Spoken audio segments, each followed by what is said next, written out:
Bismillahirrahmanirrahim. Assalamualaikum warahmatullahi wabarakatuh. Alhamdulillahilladzi bi ni'matihi tatimmus shalihat. Jamaah subuh yang dirahmati oleh Allah Subhanahu wa taala. Kita lanjutkan tadabbur kita di surah Al-Maidah, surah tentang hidangan, di ayat yang ke-114 insyaallah.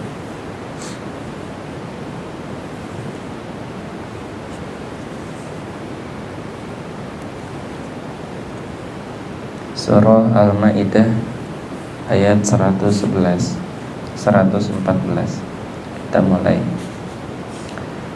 A'udzu billahi minasy syaithanir rajim. A'udzu billahi minasy syaithanir rajim. Qala Isa ibn Maryam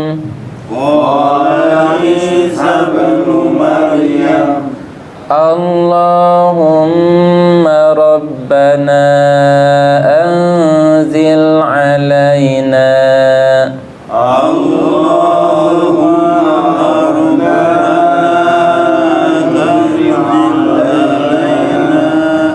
anzil alaina ma'idatan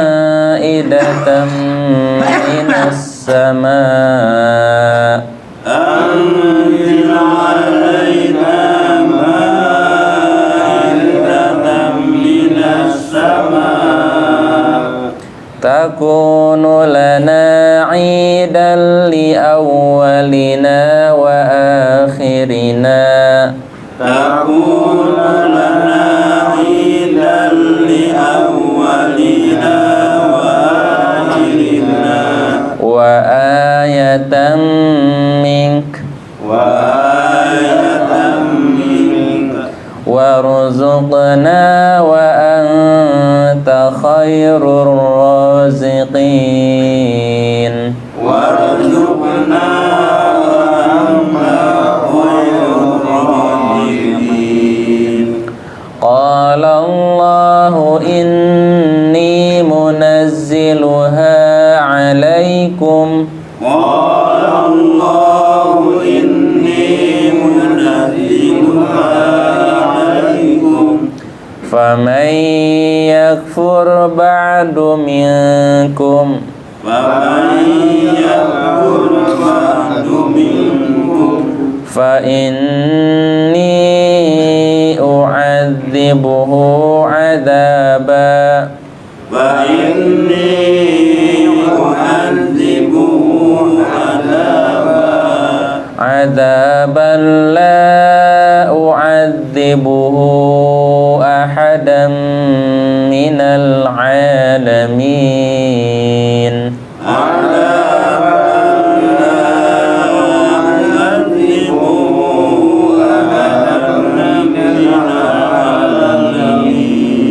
Alhamdulillahi Rabbil Alamin. Alhamdulillahi Rabbil Alamin. Biasa dibaca harus.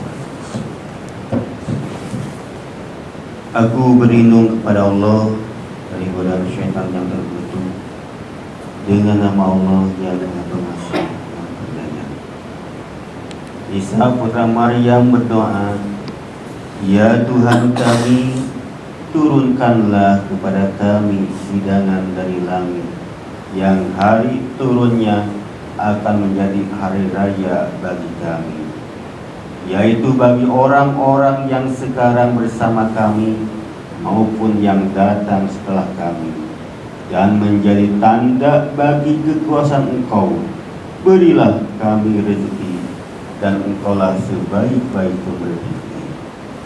Allah berfirman, sungguh aku akan menurunkan hidangan itu kepadamu, tetapi barang siapa kafir di antaramu setelah turun hidangan itu, maka sungguh aku akan mengazabnya dengan azab yang tidak pernah aku timpakan kepada seorang pun di antara umat manusia seluruh alam. Alhamdulillah. Baik, insyaallah, barakallah. Jemaah subuh yang dirahmati oleh Allah Subhanahu wa taala, di dalam surah Al-Maidah ayat 114 dan ayat 115 ini masih berputar ya, masih seputar kisah daripada orang-orang Hawariyun bersama Nabi Isa alaihi salam, di mana di dalam kisah ini terdapat pelajaran yang sangat besar, Pak. Pelajaran yang Allah Subhanahu wa taala sajikan untuk kita agar kita senantiasa bisa mengambil hikmah-hikmah dan mengaplikasikannya di dalam kehidupan kita. Ya. Di dalam ayat 113 awal daripada alasan kenapa orang-orang Hawariyun, orang-orang para pengikut setia Nabi Isa meminta makanan dari langit, meminta makanan dari langit. Mereka beralasan apa? Qalu nuridu an na'kula minha. Orang-orang Hawariyun itu mengatakan kami ini ingin makan dari makanan langsung dari langit. Wa tatma'inna qulubuna, kemudian kami pun ingin tumakninah, ingin ketenangan dalam hati kami. Wa na'lama an qad sadaqtana, dan yang ketiga alasannya kami benar-benar yakin bahwa engkau telah jujur terhadap kami atau telah membawa kebenaran terhadap kami. Wa nakuna 'alaiha minasyahidin, dan kami pun termasuk para saksi yang menyaksikan kebenaran dirimu wahai Nabi Isa. Kurang lebih itulah 3 alasan yang diberikan oleh pengikutnya Nabi Isa kenapa meminta makanan dari langit. Jadi Pak, kita pun di sini diajarkan ketika kita meminta sesuatu maka harus jelas alasannya. Ya. Ini pelajaran pertama dari kisah orang-orang Hawariyun. Jadi kalau kita mau meminta sesuatu kepada Allah, maka kita harus memiliki alasan yang jelas. Ya, sebagaimana para nabi di dalam Al-Qur'an dikisahkan. Salah satu di antaranya adalah kisah keluarga Imran yang meminta seorang anak laki-laki, ternyata Allah Subhanahu wa taala berikan anak perempuan. Kenapa mereka ingin laki-laki? Karena keluarga Imran ini ingin mendapatkan keturunan yang bisa melanjutkan estafet dakwah mereka karena laki-laki. Kalau misalkan perempuan otomatis enggak bisa. Makanya walaisal dzakaru kal unsa.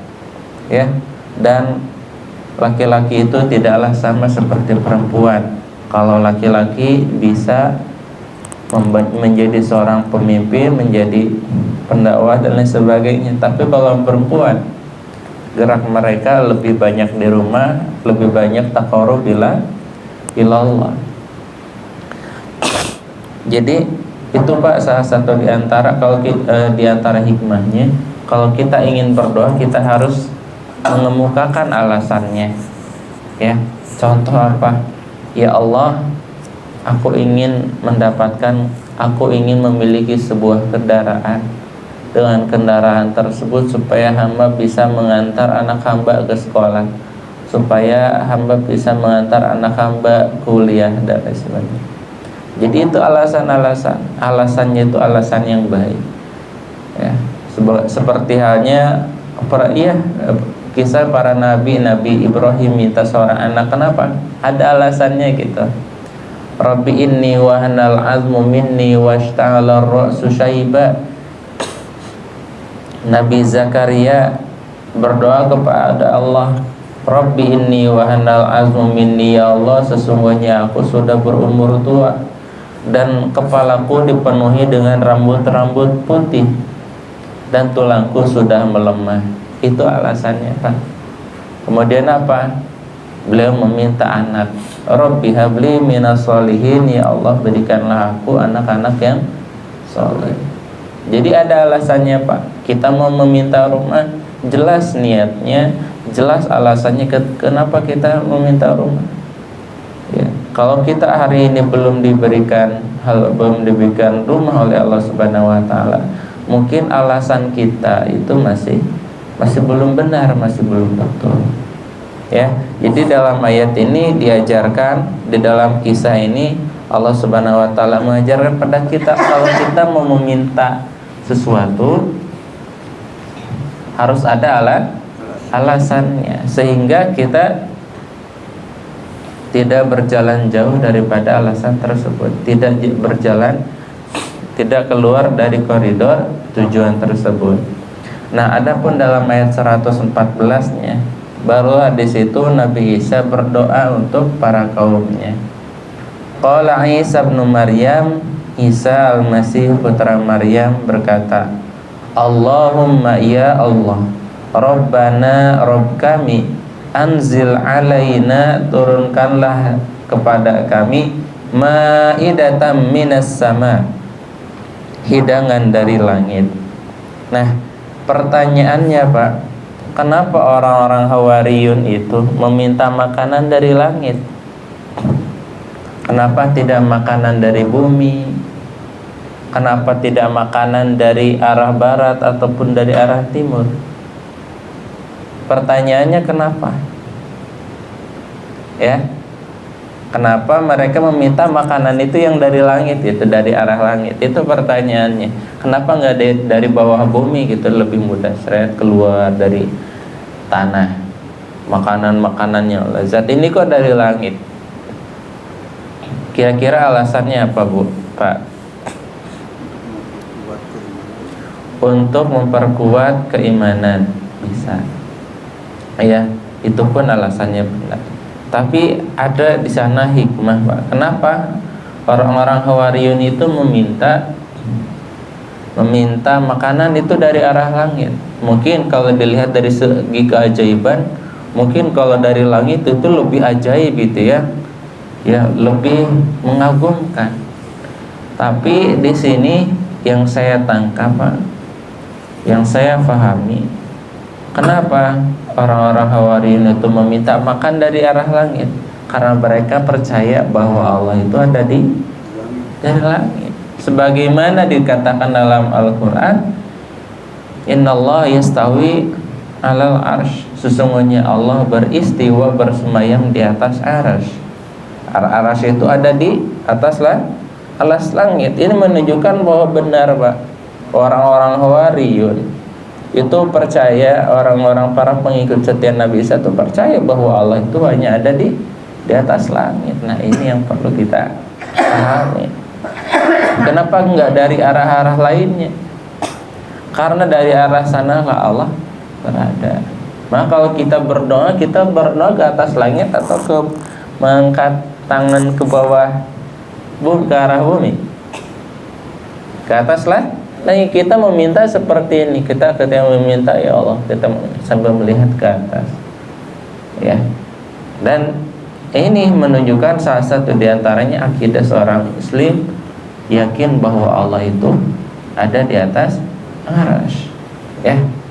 Kemudian apa? Takunu lana 'idal li awwalina, dan ya Allah, jadikanlah makanan dari atas langit itu sebagai hari raya bagi kami, li awwalina wa akhirina, cukup kami yang pertama kali dan yang terakhir, kata Nabi Isa. Jangan sampai ada kaum-kaum setelah ini yang engkau berikan makanan dari langit, cukup kami yang pertama dan terakhir. Jadi pelajaran gitulah, kurang lebih seperti itu.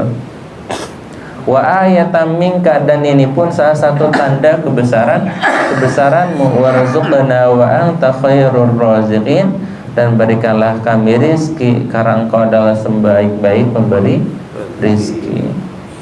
Kemudian Allah pun menjawab, Allah berfirman, inni munazziluha alaikum, sesungguhnya akan aku turunkan atas kalian.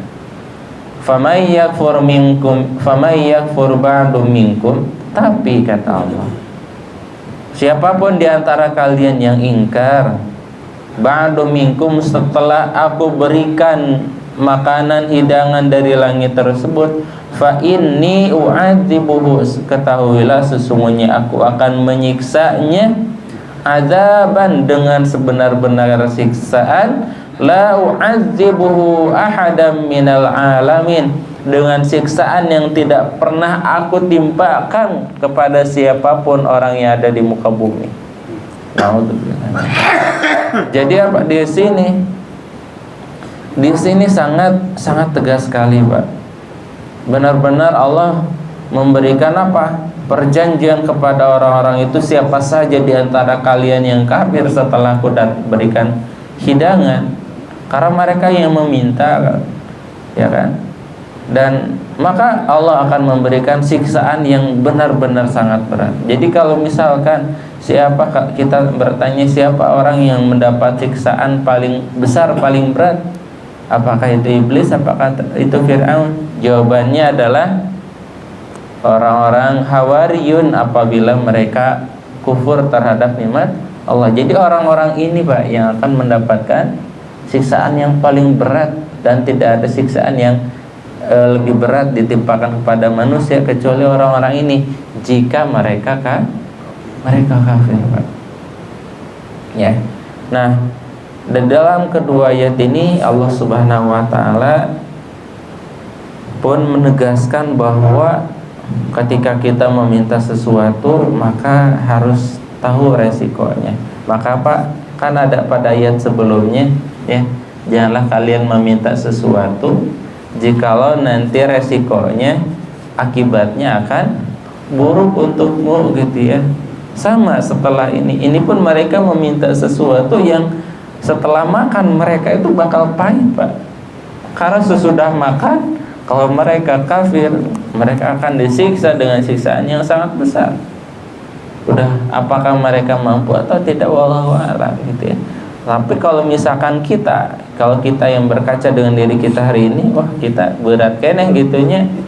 Berat keneh, Pak, laras Bu, Pak, masih berat ya. Kalau kita misalkan sudah diancam seperti ini sama Allah. Nah, apa bedanya ketika orang-orang Hawariyun ini, meminta di sini, alasannya apa? Kami ingin makan dan hati kami ini tenang. Jadi memang makanan itu kalau sudah ada membuat kita tenang, kan ya. Pas bangun pagi mau sarapan, beas masih ayah sakarung kan, ya leres tenang tuh. Watat ma'in nukulubuna, hati kami menjadi tenang kalau ada makanan. Itu namanya fitrah manusia, Bu, Pak.